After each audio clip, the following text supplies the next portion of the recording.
So we've all heard of brands like Kia that have been getting issues with them getting hacked. But what if you didn't even need to get near the car to find out information about it? Well, Volkswagen has 800,000 EV customers' data that have been breached. And this is only the beginning. You should be worried about this, and we need to talk about it. As well, Mirai Botnets have been expanding, and now they're targeting industrial routers. That's also not good news. All this in this episode of Exploit Brokers. Today, we're facing an unprecedented array of data breaches, hacking attempts, and surges in digital crime. Why is there such a widespread amount, and how little is noticed in our everyday lives? Malware, dark sites, brute forcing, zero-days, script kiddies, and nation-state hackers are all on the rise. Learn more about the threats we face and gain a bit more knowledge than yesterday. Hey everyone, another episode of Exploit Brokers is coming to you now. Hey guys, it's Cypher Saval, your host. Thank you for tuning in. If you could do me a big favor and hit that like, subscribe, and bell notification icon if you're on YouTube, and if you're on a podcast platform like Apple Podcast or Spotify, if you could please give us a follow and 5 stars if you think we deserve it. It helps the channel grow and I would appreciate it immensely. So guys, 800,000 EV customer data is out there. I mean, it's a mind-boggling number. Volkswagen had major issues. They got breached, and now this data's out there. Now, I know a lot of you may be wondering, well, I don't have a Volkswagen. I don't have an Audi. I don't have a Seat or a Skoda. So why does that matter? It matters because this is a trend we've been seeing. It's no longer about just a car getting hacked. It's about the entire infrastructure that gets hacked, and then the car is just kind of an accessory to that. And what I mean by that is we're seeing more and more of these cars are hooking up to servers and hooking up to other stuff. There's even a bunch of technologies that are going into it. You know, you can do stuff from spoofing GPS to apparently stealing data without ever being near the car. And that's kind of where my concern lies. With this hyperconnectivity of everything, we're seeing more breaches happen and information that shouldn't necessarily be available becoming available. Let's kind of dive into it with this article by Dark Reading. Volkswagen breach exposes data of 800,000 EV customers.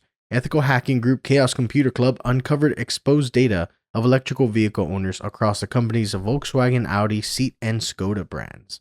Volkswagen Group experienced a data breach last month, exposing sensitive personal information of roughly 800,000 electrical vehicle owners across its brands, including Volkswagen, Audi, Seat, and Skoda. Initially reported by German publication Spiegel, the breach has been attributed to an Amazon cloud storage system misconfiguration, which is managed by software subsidiary Cariad.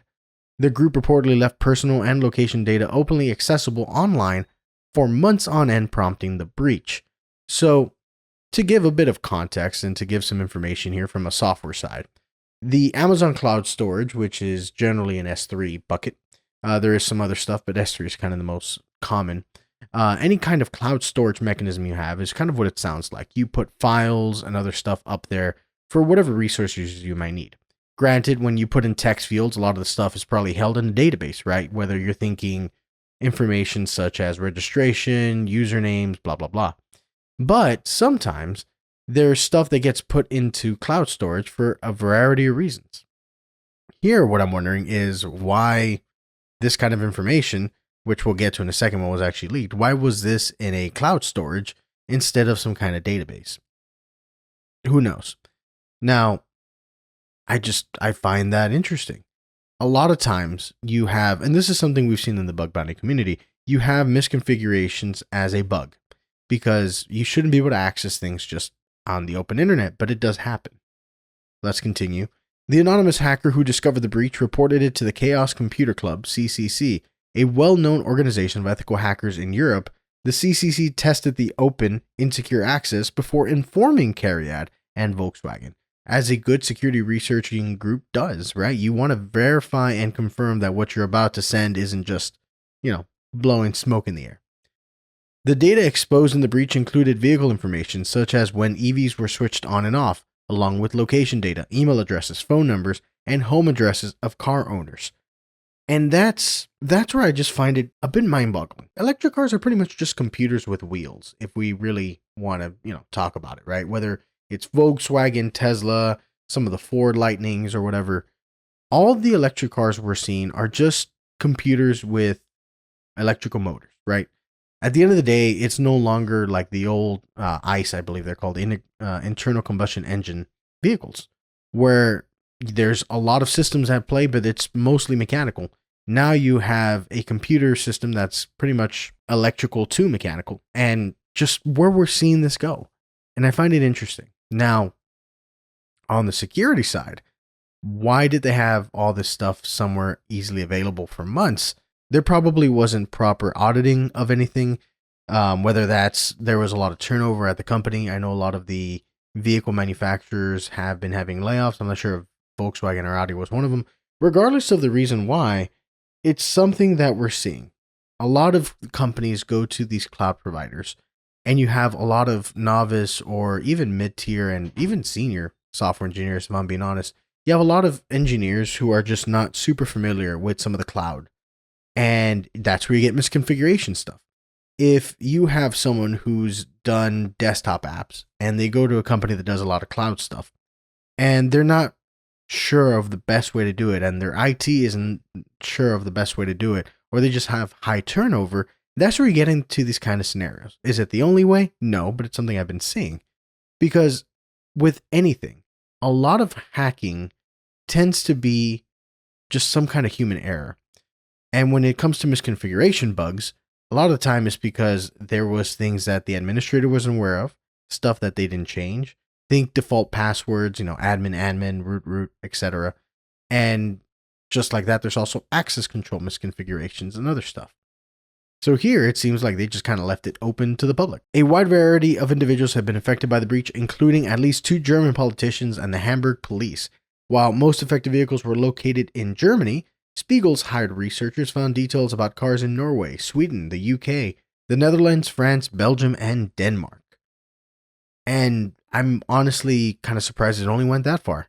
I'm surprised it didn't hit the US, it didn't hit Australia, etc., etc. Now, part of that also probably is the way that they segment their data, right? When you think about servers and when you think about cloud providers, a lot of the times, they will have a cloud in one region. And you have, like, for example, AWS has like East, Ohio, the West. They have several in Europe, right? So it just depends where that S3 bucket was being held. And it might not be an S3 bucket. There might be more to it. But wherever that server was being held, that was probably the part that was misconfigured versus, maybe some of their cloud in another region is not privy to that. It might be better secured. It may have just been that this was one of the backup or one of the fallbacks or etc. And that was not properly put behind access controls. It's stuff we see. It's kind of sad to see this kind of stuff happen, but it does happen. And with that, let's go ahead and jump into the next one. So this is by the Hacker News. Mirai Botnet variant exploits Forfaith router vulnerability for DDoS attacks. So for those of my listeners who either have been with me for a little while or haven't been with me for a little while, I want to give a bit of context for those who haven't been or who aren't privy to it or aren't aware of it.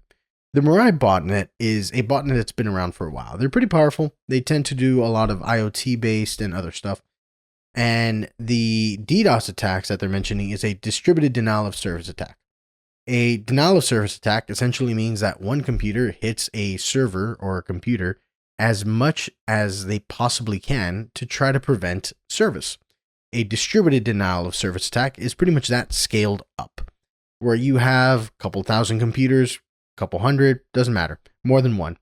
And that computer is sending as much data packets to a server to try to overload it with requests. Because if a server can only handle, say, 1,000 requests per second or 1,000 requests per minute, and you flood them with 1,000,000 per minute, you're pretty much going to overload that server to the point that packets are even going to fall. That they're just not going to get picked up by the server at all because you've overloaded it to the point that it can't even do basic handshakes and stuff like that. And the Forfaith router is a brand from China, as far as I can tell. And that's kind of the main things I would like to know, but I would like you to know before we jump into this and break down some other stuff. So a Mirai Botnet variant has been found exploiting a newly discovered security flaw impacting Forfaith industrial routers since early November 2024, with the goal of conducting distributed denial of service attacks, which I already explained. The botnet maintains approximately 15,000 daily active IP addresses with the infections primarily scattered across China, Iran, Russia, Turkey, and the United States.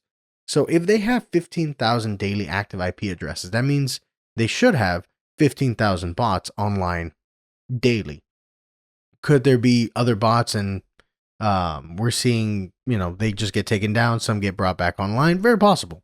But if we're seeing about 15,000, that's a pretty good amount of bots that we're seeing. Exploiting an arsenal of over 20 known security vulnerabilities and weak telnet credentials for initial access, the malware is known to have been active since February 2024. The botnet has been dubbed, something I'm not going to say on this channel, and you're welcome to look up the article to read what that is, in reference to the offensive term present in the source code. That should say a lot. So before I continue, when you're talking about weak credentials, telnet is another way to remote into a server. If you want to think like SSH or, a secure shell, and you want to think like FTP, right? File transfer protocol. Whenever you remote into a server to either do stuff, pull files, push files, telnet is just another way of doing that. Telnet is, I think, not used as often as SSH is, or at least it shouldn't be used as often as SSH is, but it's still around. It's been around for a while, and it's going to be around for a while. Now, GQ Anjin X Lab said it observed the malware leveraging a zero-day vulnerability in industrial routers manufactured by China-based Forfaith to deliver the artifacts as early as November 9th, 2024. So a 0-day being anything that is a vulnerability or a bug that the vendor doesn't know about. So there's been 0 days that they've known to fix it. Last month, Volcheck told the Hacker News that the vulnerability has been exploited in the wild to drop reverse shells and a Mirai-like payload on compromised devices. So the way that botnets will generally operate is they'll have some kind of mode of infection, they'll have a dropper or something like that, and then they'll have the actual botnet payload, the thing that does infection.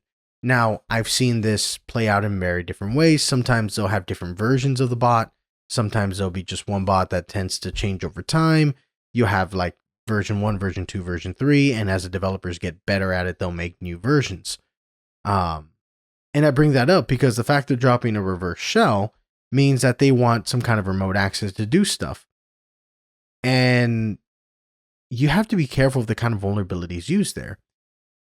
Some vulnerabilities can give you root access, and those are like the most dangerous because if it's root access with a remote code execution, RCE, that's where you can pretty much take over a system pretty quickly. Now, some CVEs could be something like you get in, but you have low level, so you need to chain it with something akin to a privilege escalation attack, right? Where you get in as a weaker user, but use privilege escalation attacks to kind of go up. And I bring that up because right here, some of the other security flaws exploited by the botnet to extend its reach and scale include several CVEs, but I'll go through them really quick. CVE 2013-3307, CVE 2013-7471, CVE 2014-8361, CVE 2016-20016, CVE 2017-17215, CVE 2017-5259, CVE 2020-25499, CVE 2020-9054, CVE 2021-35394, CVE 2023-26801, CVE 2024-8956, and CVE 2024-8957. You're probably wondering, why did I just go over all those? Good question. The biggest problem I have with this list is some of these CVEs are from 2013. The first ones on that list surprised me the most because something from 2024 may not get patched as quickly, but something from 2023 probably has a patch. And if it doesn't have a patch, then oh my, that's bad. But the 2013 CVE should have a patch, which means it's just harder to patch this stuff. The problem with routers, the problem with IoT devices, the problem with embedded devices, and that's something you've heard me talk about on this channel before. The problem with these devices is once they're set up, they're generally not maintained the way you would like your phone or your tablet or your computer. When you get on your phone, most of the times you'll be prompted, hey, there's an update. But how many times do you update your router if you've ever updated a router? Because those are just not as easy to update from a user perspective. If you think about security cameras, routers, heck, your fridge or I would hope not, but your range or your oven, if they have any kind of firmware, how easy is it to update them? Now, if they're not connected to the internet, that's less of a concern. But if they're connected to the internet and you have one of those smart fridges, what if that has CVEs in it and there's stuff from 2013, 2015 they just never patched? But the biggest problem with routers compared to the smart devices is the smart device isn't necessarily facing the internet. You could misconfigure it, of course, but a router, by definition, is always facing the internet, and that's what makes it much more problematic. And when you talk about industrial routers, you probably have a bunch of old, outdated routers in the middle of a facility that just don't get touched because they work and they've been there for a long time. Now, to continue on, once launched, the malware attempts to hide malicious processes and implements a Mirai-based command format to scan for vulnerable devices, update itself, and launch DDoS attacks against targets of interest. Now, like any good malware or any advanced malware, it tries to hide itself, which, if we're assuming a piece of malware is good, they should at least try to hide themselves, obfuscate their activity, things like that. And then they pretty much look for ways to propagate.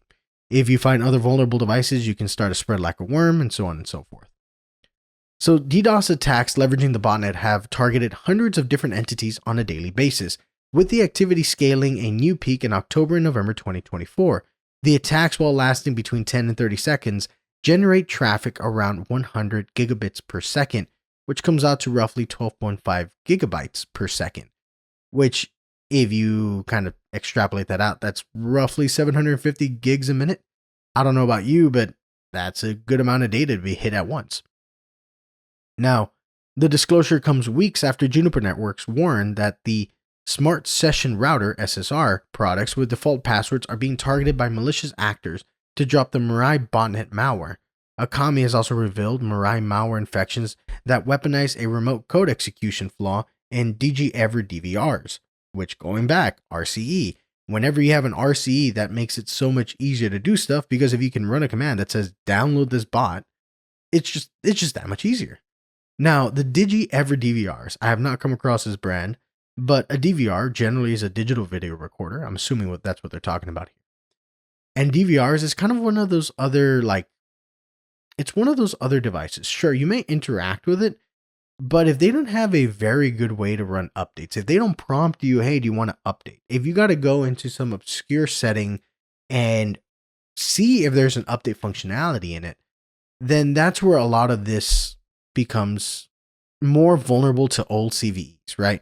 Because even if they find a way to patch these DigiEver DVRs, if the way to update it is plugging in a USB, downloading some zip off the internet, and plugging it in, booting it up into some special mode and running it, you're going to have almost nobody update that router and nobody update that DVR or embedded device or camera or whatever. The same kind of applies to all of them, because I'm not sure about you, but I'm pretty sure most people won't do that. Most people that I know won't do that. Most of my family members won't do that because it's kind of difficult. You got to be a techie. You got to be technically savvy. And even if you are technically savvy, how many of us are trying to download a zip to install on our fridge? It's just not something that's done. Not often anyways. I know that I've had to update old lenses on some camera that I had. And I was shocked because it was you left it connected to the camera, then the camera would get connected to the computer, and then you could update it that way. They didn't have any connect to Wi-Fi and just update the camera. Now this is a DSLR, and that is often not connected to the internet, but still, it's just kind of crazy that in the modern day, you have expensive equipment like DVRs, cameras, and all this other stuff that don't have some better mechanism to update, or even to be able to update themselves. Now, the final part of the article. DDoS has become one of the most common and destructive forms of cyber attacks, XLab researchers said. Its attack modes are diverse, attack paths are highly concealed, and it can employ continuously evolving strategies and techniques to conduct precise strikes against various industries and systems, posing a significant threat to enterprises, government organizations, and individual users. The development also comes as threat actors are leveraging susceptible and misconfigured PHP servers to deploy a cryptocurrency miner called a packet crypt. And this goes back, right? Misconfigurations. Misconfigurations are probably much more common than they should be. If you have misconfigured SQL, misconfigured ports, misconfigured servers, misconfigured anything, it's just a lack of knowledge on the admin, the developer, the IT, whoever's controlling, maintaining, and updating that piece of software. Now, could it be that there's some obscure configuration that no one's aware of? Sure. But we are seeing a lot of like admin, whoever set it up did not even bother to change the default creds. And that's bad because that is like an easy thing to fix. That should be like day one. You go in, you do your best to wipe everything that has default creds, update it, secure it, harden it. Especially when you're talking about devices that may never get updated ever again. I would hope that the tech or the IT people who set it up should at least configure it where it should be harder than admin. Was it admin in this case? No, but if they're using default credentials, it could be pretty easy to just brute force. But guys, I want to thank you for tuning back in. I am trying a new format. I am getting rid of the music. So if you've gotten this far and you prefer that format, please leave a comment or send me an email through exploitbrokers.com. There's a contact form on there. You want to reach me. And you can always email me at support@exploitbrokers.com. This has been your host, Cypher Saval. I want to thank you for staying this long, and I'll see you in the next one.